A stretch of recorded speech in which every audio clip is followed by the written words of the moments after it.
Organic Systems Plan Development. Julie Larson, narrator and developer for this course.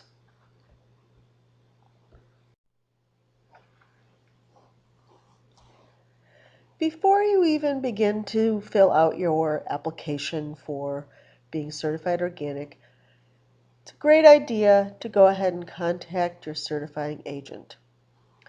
A couple reasons this is a good idea. You want to let them know that you're going to be sending in your application so they can be expecting it. This way you can have a contact person in case as you're going through the application you have some questions. A great way you'd start developing a relationship with your certifier, and it makes it much easier as you go along to have open communication. They can also alert you to any changes or anything you might want to look out for or pay particular attention to. Also, you want to make sure that you verify the application deadline. This way, you'll be really all set to get all your paperwork in, and you leave yourself enough time, and it's a great way to start out the whole process.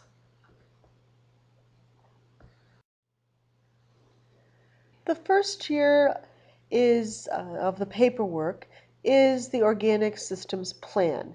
And depending on what kind of an operation you have, that is going to determine which of the plans, or maybe you only need to send in one plan. This will determine which ones you fill out and send in.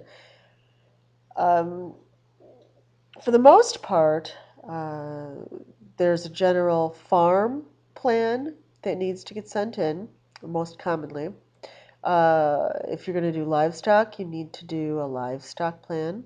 There's handling, which is if you're going to sell it or make something out of it, that you're handling and being sure that you're handling and using all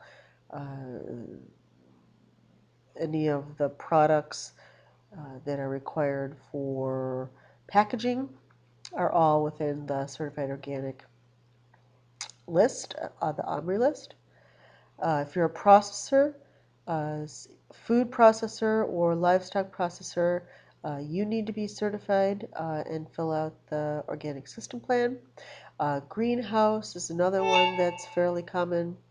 And then if you're doing bees or you're doing wild foraging, those have separate plans. Um, so determine which one you need to do, and this is a great question for your certifying agent.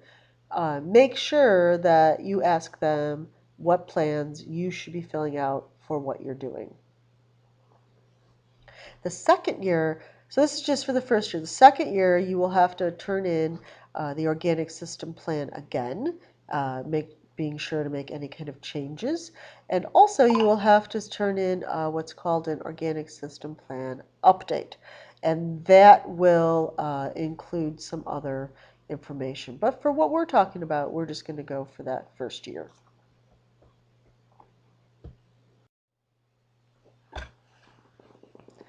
The general farm organic system plan is going to be different and all the plans really are going to be different depending on what certifying agency you go through. So, but all of them have some basic things in common, and they all have to abide by what the NOP requires. But the way they word things, or maybe they're more specific about certain things, that's each certifying agency will be a little bit different. But most of these things, so you have different sections within your paperwork. You have general farm information, which is your contact information. It will ask for what crops you're planning to be certified for. If you're a dual operation, if you're going to have some organic, if you're going to have some non-organic, gets very specific. Um, so just some general information, where your farm is located. And then we have the crop source, and this is going to include seeds, perennial stock. If you're going to have an orchard, you need to uh, um, have information about that. So they will want to see receipts. They'll ask about if the seed has been treated, where the nursery is, go into some very specific um, information about uh, the origins of your crop. The next part is the soil and crop fertility section. And within this is going to go back to the compost versus raw manure versus green manure that we have talked about. And also within this section is the natural resources section. And this is going to contain information about if you have some areas set aside for beneficial insects or for uh, how your water is treated, um, different if you have a pond, where your water source is coming from, lots of information. The soil and crop fertility section, generally they tend to be pretty big and they will ask you lots of questions. The compost, be very specific if you are doing compost. This is where they're going to ask you for all of your records on temperatures and when you've put it onto your fields, etc.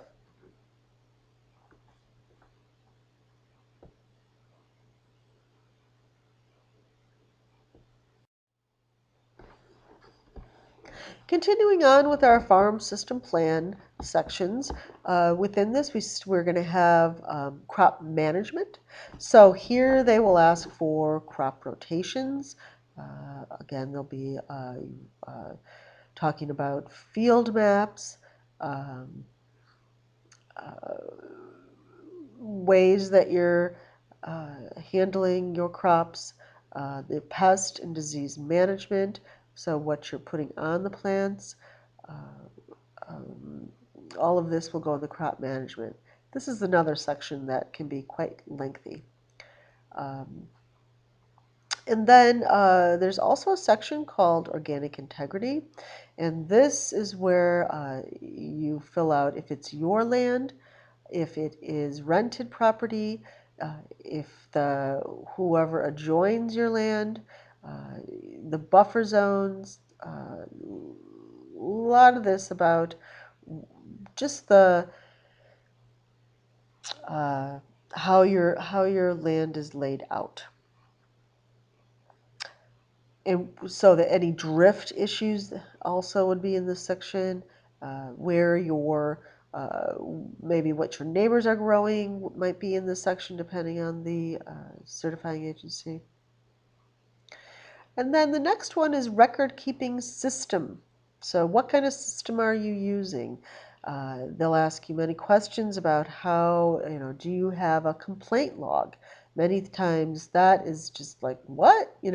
So you need to maintain a complaint log for your uh, product that is ongoing. They're going to want to know, it's quite a lengthy list of things that you need to have kept track of. And then the last thing is going to be the affirmation, and this is where you sign your name and date it, saying that the information is true, that you have followed all the standards, that you know all the standards, and that you are abiding with all of that to be certified organic. And really, a lot of this is, this really comes down to uh, your own personal integrity, and you're signing something, a document that states that yes, you are doing what you are supposed to be doing, and following all the rules. And it is an honor system.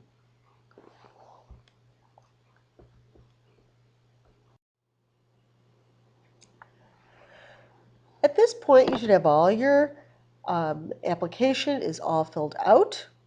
You have your organic system plan for the first year for your farm is complete. If you're going to do livestock or handling, Those also need to be sent in together with your receipts, your labels, all of the paperwork that's been required, your field maps, anything that's on your list. And most certifying agencies will have a checklist for you, very helpful. Go through, make sure you include all of it. Because once you send it in, they will go through it piece by piece. It does take a little bit of time, so the earlier you get it in, the better. They'll go through it, make sure all of the parts are there. They will send you information about if you have not completed it totally, what pieces are missing that you need to send in by a certain date, or maybe those pieces can be given to the inspector when he or she arrives. So they will be very specific in what they ask for. Um, and maybe they just have some general questions for you.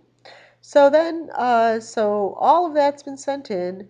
You, at this point, would follow up with your certifying agency, make sure that they have received it. It's, after a few days. Uh, um, it's going to be a fairly large package of paperwork that you're going to be sending. And maybe they can even give you the inspector date when the inspectors are scheduled to arrive. Uh, and then you have to just let the growing season continue on while you wait. Stay in contact. Make sure that the certifying agency knows that you are, staying on top of things. And in the meantime, just keep on growing. Do what you're doing. Know that you are providing a huge, wonderful service to people that you're growing great food and providing people with wholesome, very nutrient dense food that they will be healthy and good. So, uh, hope everything goes well, and I truly hope that you continue on with your growing and farming.